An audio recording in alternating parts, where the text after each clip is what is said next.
Indoor plant কালেকশনে আরেকটি খুব জনপ্রিয় গাছ হলো সিঙ্গোনিয়াম। একে অনেকে অ্যারোহেড প্লান্ট নামেও চিনে থাকে, কারণ এর যে দেখো পাতাগুলো সেটা তীরের মাথার মতো দেখতে। আর এই গাছটি জনপ্রিয় হওয়ার একটি কারণ সেটা হলো খুব দ্রুত শাখা বার করে, আর এর যে পাতা এটা কিন্তু এয়ার পিউরিফায়ার হিসেবেও কাজ করে। তো ওয়েলকাম ব্যাক বন্ধুরা, আজকে আমাদের আলোচ্য বিষয় হলো সিঙ্গোনিয়াম। আর গাছ সম্পর্কে জানতে গেলে প্রথমেই আমাদের কি জানতে হবে? হ্যাঁ, তোমরা ঠিক ধরেছ, গাছটার অরিজিন আর এটা যে বেসিক নেচার। দেখো, এটি একটি ট্রপিক্যাল প্লান্ট। এর জন্মস্থান ল্যাটিন আমেরিকার রেইন ফরেস্ট, বিশেষ করে মেক্সিকো থেকে শুরু করে বলিভিয়া, ব্রাজিল এবং পেরু অঞ্চলে এর বিস্তার দেখা যায়। বড় বড় গাছের নিচে ছায়াযুক্ত এবং আর্দ্র পরিবেশে এরা জন্মায়। এদের সাধারণত দেখবে মাটির ওপর হেঁটে বেড়ানোর মতো বা গ্রাউন্ড কভার হিসাবে এরা জন্মায় ম্যাক্সিমাম ক্ষেত্রে, আবার কখনো কখনো বড় গাছের কাণ্ড বেয়ে উপরের দিকে উঠতে থাকে। আর আমরা তো অ্যাজ এ ইনডোর প্ল্যান্ট এগুলোকে ব্যবহার করি, টবের মধ্যে এগুলোকে লাগাই। তো আজকে ইনডোর প্ল্যান্ট হিসেবে এর কিভাবে ব্যবহার, এরকম লোকেশন, কীরকম ওয়াটারিং, এগুলো সব আমরা আলোচনা করব। এবার তোমরা আমার কাছে থাকা সিঙ্গোনিয়ামের প্রথম অবস্থাটা দেখো, তাহলে বুঝতে পারবে গাছগুলো কোন অবস্থা থেকে আজকে এত সুন্দর জায়গায় এসেছে। গ্রিনটা আমি একটা কাটিং এনেছিলাম, আর যেটা পিঙ্ক সিঙ্গোনিয়াম সেটা আমাকে একটা নার্সারি কাকু দিয়েছিলেন। এটার অবস্থাটা খুবই খারাপ ছিল। পিঙ্কটা নিয়ে একটা ছোট্ট শর্টস আমি বলেছি, তোমরা ওটা চাইলে দেখে নিতে পারো। আর এবার চলে আসবো কিভাবে আমার একটা কাটিং থেকে গাছগুলো আজ এই অবস্থায় পরিণত হয়েছে। তো তোমরাও যদি একটা কাটিং নিয়ে আসতে পারো, সিঙ্গোনিয়ামকে ঠিক এতটাই বড় করতে পারবে। দেখো, আমিও প্রথমে জানতাম সিঙ্গোনিয়াম একদম ইনডোর প্লান্ট, কম আলোতে, যেখানে তুমি রাখবে খুব ভালোভাবে গ্রো করে। তো সেটার জন্যই আমি প্রথম সিঙ্গোনিয়ামের যে কাটিং সেটিকে আমি নিয়ে এসে রাখি আমার ড্রয়িং রুমে, যেখানে সারাদিন খুব সুন্দর উজ্জ্বল আলো পাওয়া যায়। কিন্তু সূর্যের যে আলোটা গায়ের ওপর পড়ে, আমাদের ত্বকে মানে আমাদের স্কিনে যে আলোটা পড়ে, এখন গাছটার উপর যে আলো পড়ছে সেই এরকম আলো পড়তো না। তার ফলে কি হতো, গাছটা একটা পাতা বার করতে 1 থেকে 1.5 মাস নিত। মানে পাতার যে ছোট্ট যে শ্যুটগুলো হয় না, যে ওগুলো বার করতে প্রচুর টাইম নিত। তো আমার কি মনে হলো, বর্ষাকাল চলছিল সেই সময় আমি এটাকে নিয়ে এসে ব্যালকনিতে রাখলাম। তারপর তোমরা মানে বললে হয়তো বিশ্বাস করবে না, 2 মাসের মধ্যে গাছটার চেঞ্জ দেখো, গাছটা পুরো একটা পরিপূর্ণ গাছে পরিণত হয়। আর প্রতি তোমার 7 দিন থেকে 7 দিনও বলবো বেশি হচ্ছে, প্রতি এতে একটা করে নতুন পাতা বার করে।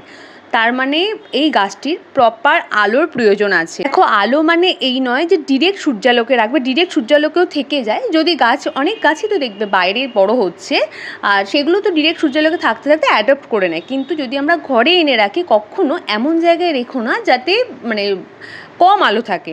দেখো, এটা যদি তুমি একটু সূর্যালোক, হালকা সকালে মিঠে সূর্যালোক পড়তে পারে, খুব তাড়াতাড়ি এ পাতা বার করবে। আর যদি না পড়ে সূর্যালোক, হয়তো পাতা বার করবে, সেক্ষেত্রে কিন্তু গ্রোথ সেটা স্লো থাকবে। দেখো, সিঙ্গোনিয়ামে এটা আমার নিজের গাছের থেকে আমি উপলব্ধি করে বলছি, এ আলো চায়, এ সূর্যের হালকা আলো যদি পড়ে, খুব সুন্দর গাছের গ্রোথ আসবে। আর যে পাতার যে কালারটা সেটা খুব ভালো থাকবে। গরমকালে সূর্যালোকের থেকে তোমরা একটু বাঁচিয়ে রাখো। দেখো, গরমকালে 9টার সময় সূর্যালোকটাও খুব বেশি তীব্র থাকে, সেখানে কিন্তু গাছের পাতা পুড়িয়ে দেয়। আর যদি তোমরা মনে করো ইনডোরে রাখবে, ডিরেক্ট সূর্যালোক সেখানে আসছে না, তো তোমরা এক কাজ করতে পারো, যেখানে খুব বেশি আলো থাকবে সেরকম জায়গায় রাখার পর আর সপ্তাহে 1 দিন কি 2 দিন গাছটাকে সন্ধেবেলা বাইরের দিকে রেখে, যেখানে সূর্যালোক পড়ে সেখান থেকে সন্ধ্যের থেকে শুরু করে পরের দিন সন্ধেবেলা বা আরও 2 দিন বাইরে রাখো। তাহলে দেখবে গাছটা গ্রোথ নিয়ে নিচ্ছে, দিয়ে আবার তুমি যেখানে রাখো সেখানে রাখতে পারো। তো এইভাবেই তোমরা কিন্তু আলোটাকে অ্যাডজাস্ট করতে হবে, যাদের আলোর জায়গাটা একটু কম থাকে। আর সন্ধেবেলা এই জন্য বললাম, একটা গাছ ঘরে আছে, হঠাৎ করে যদি দিনের বেলাতেই তুমি ওকে শিফট করে দাও বাইরে, তো টেম্পারেচার নিতে পারে না। যদি তুমি সন্ধেবেলা শিফট করো গাছটাকে, সন্ধ্যের থেকে যখন সকাল হয়, ভোর হয়, ও আস্তে আস্তে আস্তে আস্তে কিন্তু টেম্পারেচারটা অ্যাডপ্ট করে। তো এটার জন্যই কোনো গাছ যখন শিফট করছো, সবসময় সন্ধেবেলাতে করো। চলে আসবো জলের কথায়। দেখো, টবের মাটির ওপরের স্তর শুকাতে দেবে। আমরা কি করি, জল বেশি চাই বলে গাছে সবসময় জল দিয়ে ফেলি, তাতে কি হয়, মাটিটা সবসময় ভিজে থাকার ফলে গাছে ফাঙ্গাস লেগে যায়, গাছের যে শেকড়ে ফাঙ্গাস লেগে যায়। একদমই সেটা করবে না। গাছের মাটির ওপরের স্তর অবশ্যই শুকাতে দেবে। তোমরা একটু আঙুল দিয়ে দেখে নেবে, যদি মনে হয় অনেকটা শুকিয়ে গেছে সেক্ষেত্রে তোমরা জল দাও, না হলে মাটির ওপরের স্তর ভিজে থাকা সত্ত্বেও কখনো জল দেবে না। হ্যাঁ, রেগুলার বেসিসে পাতায় স্প্রে করো, তাহলে গাছটা খুব ভালোভাবে গ্রোথ নেবে। মাটিতে জল বুঝে শুনে দাও, ওপরের স্তর শুকালেই জল দাও। যদি গাছ তোমার কাছে ভালোভাবে বড় হয়, একটা টাইম আসে গাছটা রিপোর্টিং করার। তো সেই রিপোর্টিং নিয়ে একটা বিস্তারিত ভিডিও চ্যানেলে আছে, তোমরা চাইলে দেখে নিতে পারো। কিভাবে সিঙ্গোনিয়ামের মাটি তৈরি করবে, কিভাবে রিপোর্ট করবে, সবটা বিস্তারিত তোমরা ডিটেলিং ওখানে পাবে। কারণ কিছু কিছু ক্ষেত্রে রিপোর্টিং না করার ফলেও গাছ কিন্তু খারাপ হয়, যেটা এই ভিডিওতে সম্পূর্ণ বলা আছে। আমি আই বাটনে দিয়ে দিচ্ছি, তোমরা চাইলে দেখে নিতে পারো। আচ্ছা, এবার চলে আসবো, দেখো এই পিঙ্ক সিঙ্গোনিয়ামটা, এই পিঙ্ক সিঙ্গোনিয়ামটার যে স্টেমটা না লেগি হচ্ছিলো, তো সেখান থেকে আমি এখান থেকে কাট করে দিই। কাট করার সময় আমি একটু ভয়তেই ছিলাম যে এই যে তোমার কাট পোর্শনটা আদেও ঠিক করে রুটস ডেভেলপ করবে কি না, বা বাকি যেটা আছে ওখান থেকে কিছু গাছ পেরোবো কি না, তাহলেও আমি কেটে দিই, কারণ প্রচণ্ড পরিমাণে লেগি হয়ে গেছিলো, কেমন একটা নড়তো গাছটা। কেটে দেওয়ার পর আমি যে বাকি কাটিং পোর্শনটা আমি একটা ছোট্ট পাত্রে, খুব ছোট্ট একটা পাত্রের মধ্যে রিপোর্ট করে দিই। যে মাটিটা আমি বলছি তোমাদের, আর দেখো পাত্র সবসময় ছোটো নেবে যখন কোনো কাটিং বসাচ্ছ তোমরা। এটাও কিন্তু আমি মানে বেসিক্যালি একটা কাটিংই বসাচ্ছি, ঠিক আছে। ওই একটা ছোট্ট পিঙ্ক সিঙ্গোনিয়াম, সেখান থেকে আবার আমি গাছটা বড় করে কাটিং নিয়েছি। দেখো কাটিং বসানোর পরে ঠিক 5 দিনের মাথায় আমি নিজে খুব অবাক হয়েছিলাম, বাকি যে পোর্শনটা বেঁচে ছিল সেখান থেকে নতুন একটা স্টেমের মতো কিছু একটা দেখা যাচ্ছিল দিয়ে। আর এইটা তখনও আমি তোমার টপ থেকে মাটি খুলে দেখিনি অবস্থা। আজকে যখন আমি কি মনে হলো দেখি এবার মাটির আপডেটটা কেমন, মানে এর যে রুটস ডেভেলপ করেছে কিনা তোমাদের সাথে শেয়ার করারও আমার আছে। তো তার জন্য এটাকে আমি মানে টপ থেকে মাটিটা খুলে নিচ্ছি। আর তোমরা দেখো টপ থেকে যখন মাটিটাকে আমি খুলছি, মানে তখন দেখো কতটা মাটিটা ঝুরঝুরে মাটি কিন্তু শক্ত মাটি না। শক্ত মাটি হলে রুটস ডেভেলপ হয় না, তার জন্য তোমাদের মাটিটা ঠিকঠাকভাবে নিতে হবে।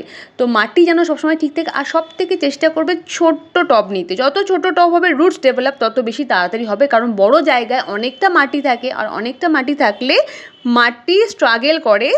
জল আর মাটি বেশি হয়ে গেলে গাছটাতে জল বেশি পরিমাণে হোল্ড করে যায়, সেক্ষেত্রে গাছ রুটস বার করতে গাছের প্রবলেম হয়, মাটি শুকায় দেরি করে।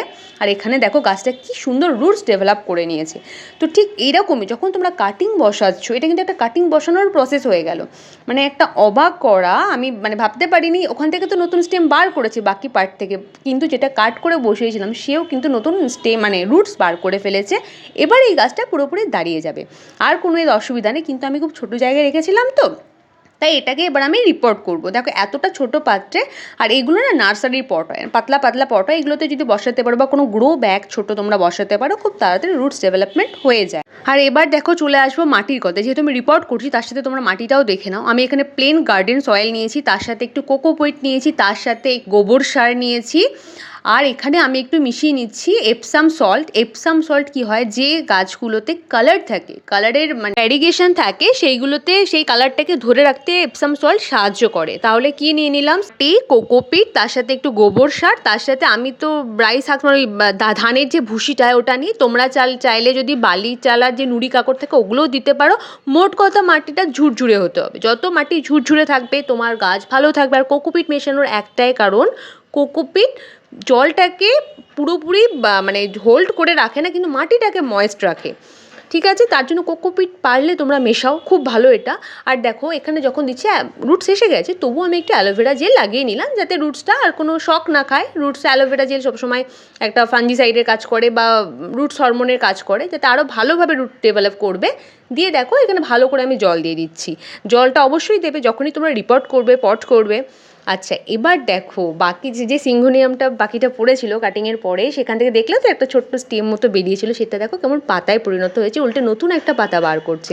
কত তাড়াতাড়ি হলো এর প্রসেসটা। এর জন্য কাটিং প্রুনিং খুব দরকার। গাছে তোমরা ভয় না পেয়ে সব সময় কাটিং করবে, কাটিং থেকে তোমার গাছ বেশি পরিমাণে বৃদ্ধি পায়, মানে অনেক একটা থেকে অনেক গাছ হয়, গাছ নিজে ভালো থাকে। আর দেখো মাঝে মাঝে গাছটাকে তোমরা চেক করবে, গাছে অনেক সময় মিলিবাগস লেগে যাওয়ার একটা ভয় থাকে। যদি মিলিবাগস বাই চান্স লেগে যায়, আর এক তো তোমরা গাছের পাতার নিচে গাছের গোড়ার দিকগুলো ভালো করে দেখো, অন্য গাছের সাথে যদি থাকে বেশি ক্লোজ, সেই জায়গা থেকে মিলিবাগস আসছে কিনা। যদি মিলিবাগস দেখতে পাও আর যদি ছড়িয়ে যায়, সেক্ষেত্রে তোমরা নিম অয়েল সলিউশন ব্যবহার করো। নিম অয়েল, তোমরা যে নিম অয়েলটা কিনছো সেই প্যাকেটটা বা সেই বোতলটার গায়ে লেখা থাকে কতটা পরিমাণ মেশাবে, সেই পরিমাণ নিয়েই তোমরা নিম অয়েল স্প্রে করে দাও। এছাড়াও মাঝে মাঝে যদি এপসাম সল্ট বা সিউইড ফার্টিলাইজার এসবগুলো স্প্রে করো, মানে স্প্রের ফ্লোটা তো যদি থাকে গাছে, তো সাধারণত মিলিবাগস আসে না। তো স্প্রেটা করতে থাকো, আর মিলিবাগস লেগে গেলে তখন তো তোমাকে নিম অয়েল সলিউশন অ্যাপ্লাই করতেই হবে, তো এটা অবশ্যই করো। তো এইভাবেই তোমরা করো। গাছের লোকেশন, গাছের কেমন জল দেবে, গাছের কেমন মাটি, সব কটা ভিডিওতে আমি উল্লেখ করে দিলাম। ঠিক এইভাবেই যদি তোমরা এটা দেখো, এটাও রুটস ডেভেলপ করে নিয়েছে মাটি তলা দিয়ে, টবের তলা দিয়ে বেরিয়ে গেছে রুটস, এটাকে আমি পরে রিপোর্ট করব। এইভাবেই তোমরা তোমাদের সিঙ্গোনিয়ামের যত্ন নাও, একটা থেকে অগণিত সিঙ্গোনিয়াম হয়ে যাবে। খুব ভালো গাছ, এয়ার পিউরিফায়ার, দেখতেও খুব সুন্দর। ভিডিওটি যদি একটু ইনফরমেটিভ লেগে থাকে অবশ্যই লাইক দিও, কমেন্ট করে জানাতে পারো তোমাদের মতামত, আর চ্যানেলটি সাবস্ক্রাইব করে সাথে থাকো। আজকে তাহলে এই অবধি বন্ধুরা, আবার দেখা হবে নতুন কোনো গাছের সাথে। ততদিন ভালো থাকো, সুস্থ থাকো, তোমরাও অনেক অনেক গাছ লাগাও।